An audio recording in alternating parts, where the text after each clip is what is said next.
Alright mga koys, sa Pulang Bato nga port mga koys, unsa may biyahe nila dito mga koys. Alright, mao ni atong hisgutan karon no. So, sa Pulang Bato mga koys, naay Kawayan, Masbate no. Pulang Bato padulong sa Kawayan, Masbate. Alright. Unya naapoy Pulang Bato padulong sa Mintak no. Mintak, Katayngan, Masbate. Alright. So mao na siya biyahe dito.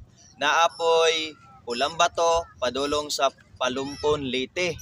Unya naapoy Pulang Bato padulong sa Bilyaba, Leyte. Alright.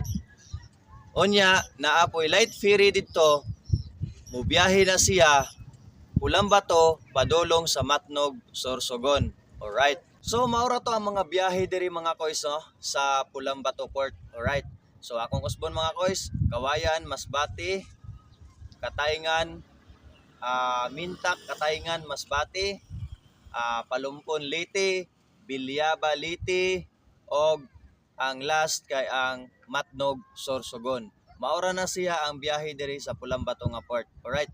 So alang sa mga schedules o mga litihan, pamasahe, so ayaw lang mo kalimot pag-comment down sa comment section. Alright.